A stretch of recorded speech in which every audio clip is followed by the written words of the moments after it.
ಹಾಸನದಲ್ಲಿ ಇವತ್ತು ಸಭೆಯನ್ನು ನಡೆಸಿದ್ರು ಜೆಡಿಎಸ್ ಪಾಳ್ಯದಿಂದ.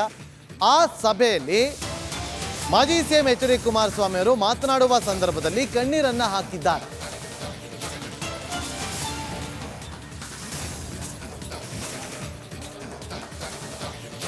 ನೋಡಿ, ಇದರ ಜೊತೆಲಿ ಜೆಡಿಎಸ್ಗೆ 3 ಕ್ಷೇತ್ರಗಳು ಫಿಕ್ಸ್ ಅಂತಲೂ ಕೂಡ ಹೇಳಿದ್ದಾರೆ ಎಚ್.ಡಿ. ಕುಮಾರಸ್ವಾಮಿ ಅವರು. ಮಂಡ್ಯ, ಕೋಲಾರ, ಹಾಸನ ಜೆಡಿಎಸ್ಗೆ ಅಂತ ದಳಪತಿ ಹೇಳಿದ್ದಾರೆ. ಹಾಸನದಿಂದ ಪ್ರಜ್ವಲ್ ಸ್ಪರ್ಧೆ ಖಚಿತಪಡಿಸಿದ ಮಾಜಿ ಸಿಎಂ ಎಚ್.ಡಿ. ಕುಮಾರಸ್ವಾಮಿ ಅವರು ಮಂಡ್ಯ, ಕೋಲಾರ, ಹಾಸನ ಕೊಡಲು ತೀರ್ಮಾನ ಮಾಡಿದ್ದಾರೆ. ಭಾವುಕರಾಗಿ ಮಾತನಾಡಿ ಪಕ್ಷ ಉಳಿಸಿ ಅಂತ ಕುಮಾರಸ್ವಾಮಿ ಅವರು ಹೇಳಿದ್ದಾರೆ. ನೋಡಿ, ಯಾಕೆಂದ್ರೆ ಒಂದೇ ಇರುವಂಥದ್ದು ಜೆಡಿಎಸ್ನ ಬಳಿ ಹಾಲಿ ಸಂಸದರು, ಅದು ಹಾಸನ. ಈಗ ಮಂಡ್ಯ ಕೊಟ್ಟಿದ್ದಾರೆ, ಕೋಲಾರ ಬಿಟ್ಕೊಟ್ಟಿದ್ದಾರೆ ಅಂತೇಳಿ ಅವರೇ ಹೇಳ್ತಿದ್ದಾರೆ. ಹಾಗಾಗಿ ಕಣ್ಣೀರನ್ನು ಹಾಕಿದ್ದಾರೆ, ಪಕ್ಷ ಉಳಿಸಿ ಅಂತೇಳಿ. ನಾನು ಅಷ್ಟು ಬೇಗ ಸಾಯೋಲ್ಲ, ನಿಮ್ಮ ಜೊತೆ ಇರ್ತೀನಿ, ಭಗವಂತ ನನಗೆ ಆಯಸ್ಸು ಕೊಡ್ತಾನೆ ಅಂತ ಕುಮಾರಸ್ವಾಮಿ ಅವರು ಭಾವುಕರಾಗಿ ಈ ಒಂದು ಹೇಳಿಕೆಯನ್ನು ಕೊಟ್ಟಿದ್ದಾರೆ.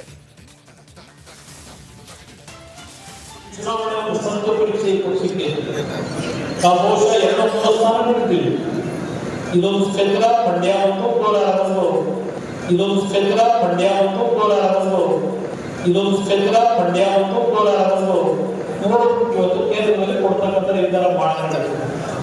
ಇನ್ನೂ ಮುಂದುವರಿಸಲಿಕ್ಕೆ ಕೊಡೋದು ನಮಗೆ, ಆದರೆ ಒಂದು ಚುನಾವಣೆ ನಡೆಸತಕ್ಕಂಥ ಶಕ್ತಿ ಇಲ್ಲ ನನಗೆ.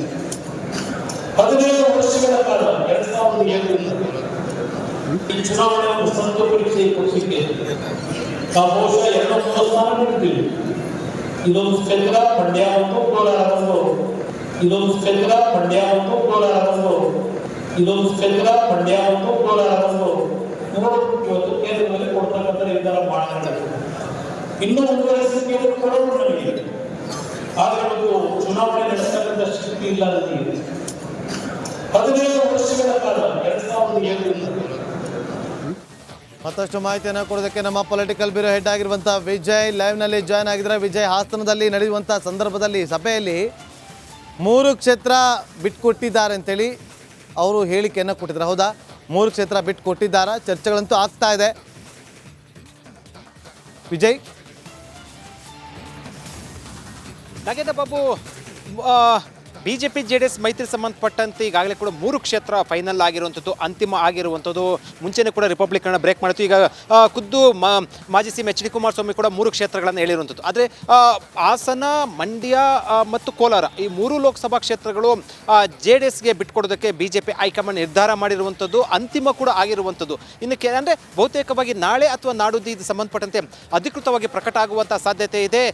ಬಹುತೇಕವಾಗಿ ನಾಳೆ ಸಂಜೆ ಮಾಜಿ ಸಿಎಂ ಎಚ್.ಡಿ. ಕುಮಾರಸ್ವಾಮಿ ಅವರು ದೆಹಲಿಗೆ ತೆರಳಿದ್ದಾರೆ. ಬಿಜೆಪಿ ಹೈಕಮಾಂಡ್ ನಾಯಕರನ್ನ ಅಮಿತ್ ಶಾ ಅವರನ್ನ ಮತ್ತು ಮೋದಿಯವರನ್ನು ಭೇಟಿ ಮಾಡುವಂತಹ ಸಾಧ್ಯತೆ ಇರುವಂಥದ್ದು. ಭೇಟಿಯ ಬಳಿಕ ಅಧಿಕೃತವಾಗಿ ಜೆಡಿಎಸ್ಗೆ ಬಿಟ್ಟುಕೊಡಂದ್ರೆ ಜೆಡಿಎಸ್ ಮತ್ತು ಬಿಜೆಪಿ ಮೈತ್ರಿ ಸಂಬಂಧಪಟ್ಟಂತೆ ಜೆಡಿಎಸ್ನ ಪಾಲಾಗಿರುವಂತಹ 3 ಲೋಕಸಭಾ ಕ್ಷೇತ್ರಗಳ ಪಟ್ಟಿ ಸಂಬಂಧಪಟ್ಟಂತೆ ಅಧಿಕೃತವಾಗಿ ಪಟ್ಟಿ ಹೊರ ಬೀಳುತ್ತೆ. ಈಗಾಗಲೇ ಕೂಡ 3 ಲೋಕಸಭಾ ಕ್ಷೇತ್ರಗಳ ಪಟ್ಟಿಯ ಜೊತೆಗೆ ಅಭ್ಯರ್ಥಿಗಳು ಕೂಡ ಅಂತಿಮ ಆಗಿರುವಂಥದ್ದು. ಈಗಾಗಲೇ ಮಂಡ್ಯ ಕ್ಷೇತ್ರ ಸಂಬಂಧಪಟ್ಟಂತೆ ಪುಟ್ಟರಾಜು ಅವರು ಬಹುತೇಕವಾಗಿ ಅಂತಿಮ ಆಗಿರುವಂಥದ್ದು. ಹಾಸನಕ್ಕೆ ಪ್ರಜ್ವಲ್ ರೇವಣ್ಣ, ಅದೇ ರೀತಿ ಕೋಲಾರ ಸಂಬಂಧಪಟ್ಟಂತೆ ಇನ್ನೂ ಕೂಡ ಚರ್ಚೆಯ ಹಂತದಲ್ಲಿ ಇರುವಂಥದ್ದು. ಈ 3 ಲೋಕಸಭಾ ಕ್ಷೇತ್ರಗಳು ಅಂತಿಮ ಆಗಿರುವಂಥದ್ದು. ಅದನ್ನೇ ಕೂಡ ಇವತ್ತು ಕುಮಾರಸ್ವಾಮಿ ಅವರು ಅಧಿಕೃತವಾಗಿ ಹೇಳಿರುವಂಥದ್ದು. ಅಂದರೆ ಕ್ಷೇತ್ರಗಳನ್ನ ಹೇಳಿದ್ದಾರೆ. ಯಾವ್ಯಾವ ಕ್ಷೇತ್ರ ಅನ್ನೋ ಸಂಬಂಧಪಟ್ಟಂತೆ ಇನ್ನು 2 ದಿನದಲ್ಲಿ ನಾಳೆ ಅಥವಾ ಬಹುತೇಕವಾಗಿ ನಾಡುದ್ದು ಅಧಿಕೃತವಾಗಿ ಪ್ರಕಟ ಆಗುವಂತಹ ಸಾಧ್ಯತೆ ಇರುವಂಥದ್ದು ನಾಗೇಂದ್ರ ಬಾಬು. ಯಾಕಂದರೆ ಚರ್ಚೆ ಸಂದರ್ಭದಲ್ಲಿ 4-5 ಕ್ಷೇತ್ರಕ್ಕೆ ಸಂಬಂಧಪಟ್ಟ ಚರ್ಚೆ ಆದರೂ ಕೂಡ ಅಂತಿಮವಾಗಿ 3 ಲೋಕಸಭಾ ಕ್ಷೇತ್ರಕ್ಕೆ ಸಂಬಂಧಪಟ್ಟಂತೆ ಜೆಡಿಎಸ್ ಬಿಟ್ಕೊಡೋದಕ್ಕೆ ತೀರ್ಮಾನ ಆಗಿ ಎಲ್ಲವೂ ಕೂಡ ಮಾತುಕತೆ ಸಂಪೂರ್ಣವಾಗಿ ಮುಗಿದಿರುವಂಥದ್ದು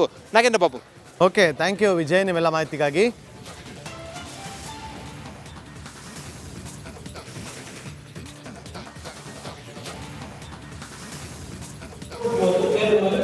ನಿರ್ಧಾರ ಮಾಡಿದ್ದಾರೆ. ಇನ್ನೂ ಮುಂದುವರಿಸಲಿಕ್ಕೆ ಕೊಡೋದು ನಮಗೆ, ಆದರೆ ಒಂದು ಚುನಾವಣೆ ನಡೆಸತಕ್ಕಂಥ ಶಕ್ತಿ ಇಲ್ಲ ನನಗೆ.